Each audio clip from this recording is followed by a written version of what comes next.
Jai Hind and welcome to Dev Talks. This is Adi Achint. Second update of the day. I'm going to try and make this as regular as possible for you. Today, I'm going to talk about Rishi Sunak and the little conundrum that he finds himself in. There's a lot of opposition which is building up to him, and there are articles being written whether Rishi Sunak was the right choice.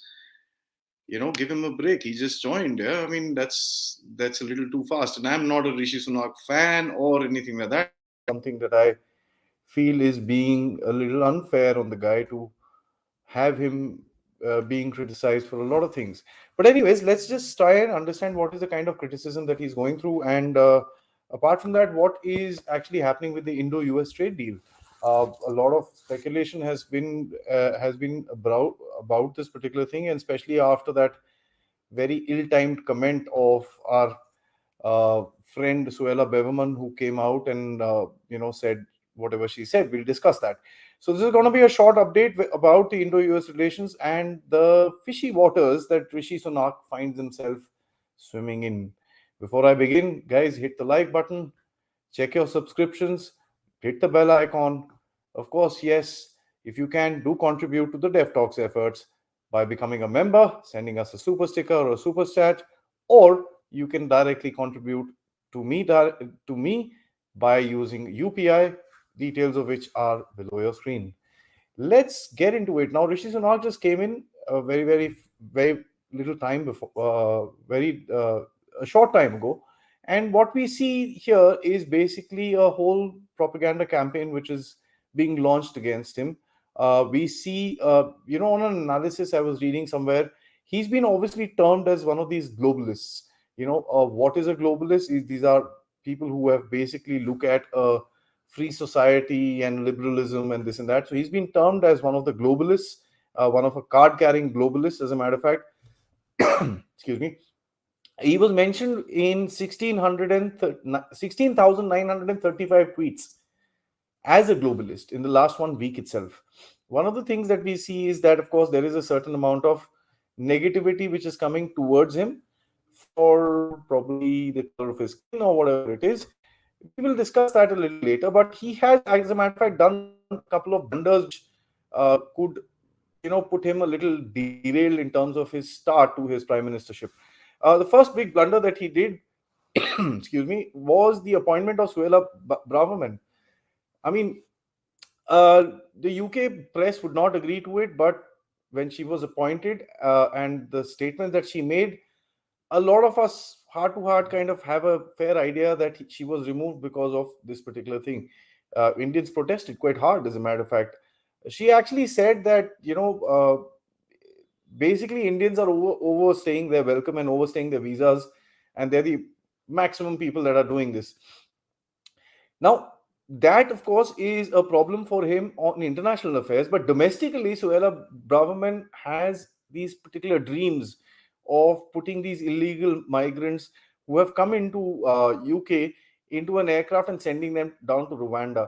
I'm sure some of you would remember Boris Johnson was behind the start of this entire thing, and she's like one of the very ardent supporters of this particular move. Funnily speaking, here is a person who's an immigrant herself, and I mean, I fair enough, she wants to follow the laws, but something that pissed a lot of people off, what she said is, I would not apologize for the British Raj or the British Empire. She's a child of an empire, and that's what she said. It is amazing that these two things were there, and still he had to appoint her. Why? Why? Because she's a very strong part of the noisy right wing which is there in the Conservative Party, that I'm beginning to see. So he had to kind of appoint her to keep this particular wing happy and satisfied.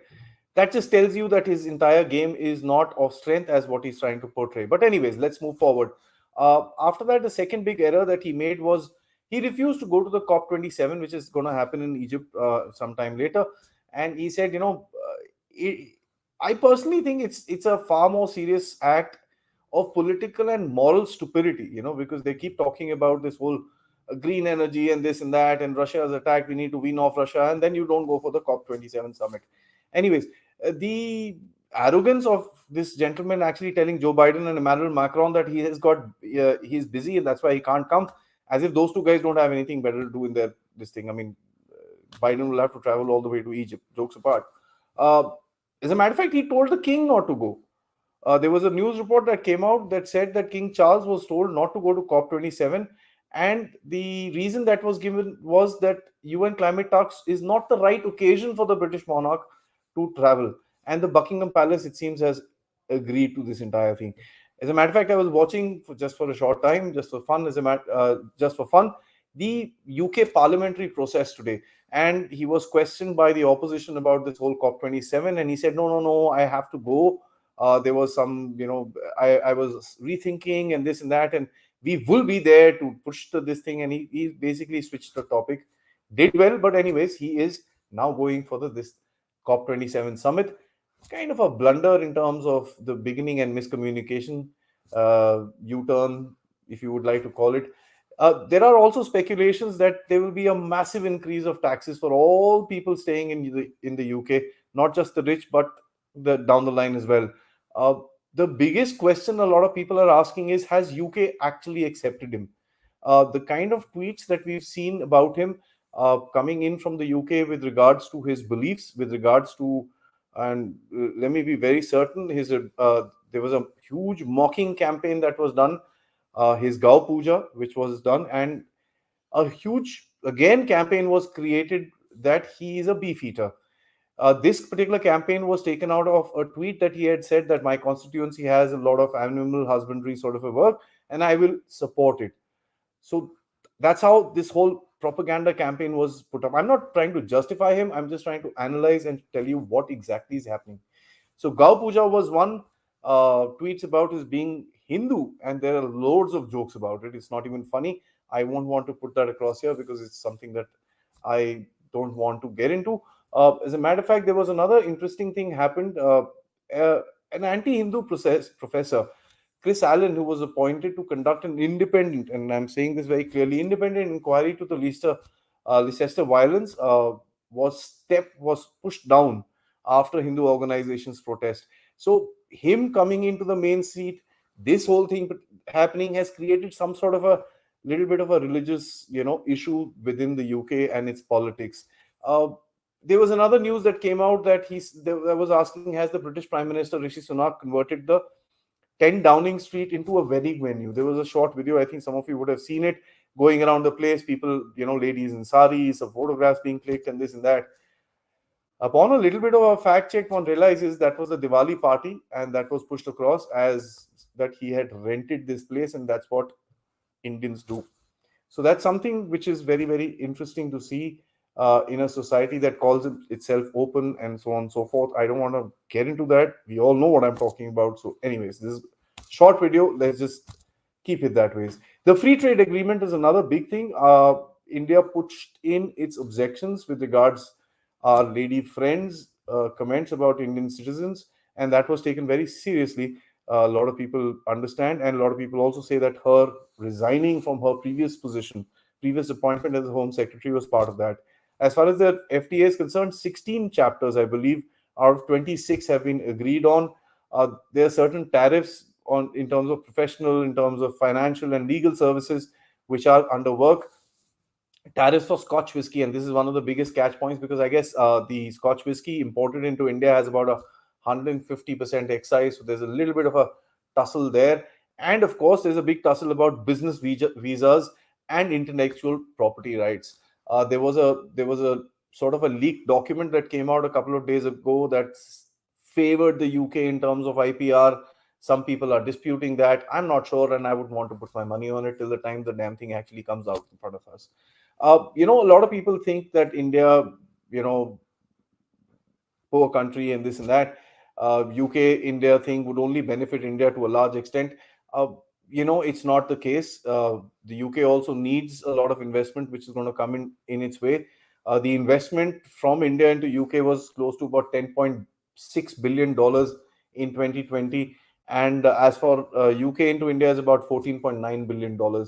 So the difference is not that much. And as a matter of fact, as part of this free trade agreement, and as was mentioned by Boris Johnson when he was the prime minister, that a lot more is there for the UK itself, and it's a It's a very important thing that they'd like to pull off for their economy, which is in quite a lot of trouble right now.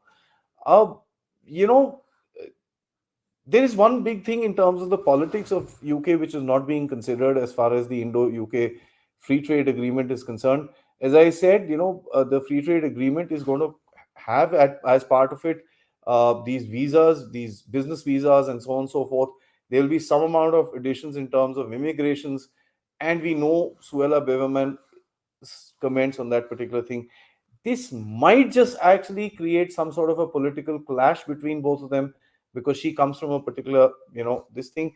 And guys, please remember, it's not like India where the prime minister is, this thing, and they have to kind of follow down. In UK, there are loads of oppositions and loads of tinkering tankering that actually happens over in within the same ruling party as well. So I personally think, but I'm at the moment, with the kind of information I have, I think that Rishi is going to kind of put this on a back burner for some time to kind of cool down the entire issue and try and figure this out when he can stabilize internally a little bit. Because, one thing that we know about the British politics, that there is a bit of a shift which has suddenly happened with the kind of feedback and with the kind of treatment that this gentleman has been given. It's a little weird. With the there's also another thing that I want to put across, is with the British making some amazing decisions with regards to Ukraine. In the past some time, where it has resulted in whatever's happened to its own economy. I really don't expect much in terms of use of upper stories when these decisions would be taken. One of the biggest things, again, as I see, is that uh, an Indian prime minister, Indian origin prime minister, and a Hindu, that's coming up quite a bit in terms of the discussions. Uh, a lot of them are using it in a positive way, but it just actually tells you that this is a point that they have it in their mind. It's not something that is, oh no, he's just a person and this and that. Another thing that I would look at, America, Kamala Harris also came in.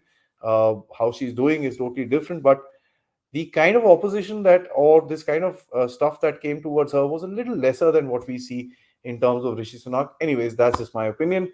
12 minutes to the dot, guys. Thank you so much for joining me. I will try and get you another update about an interesting news that came out today about the Ukraine war, sometime in about an hour or something like that.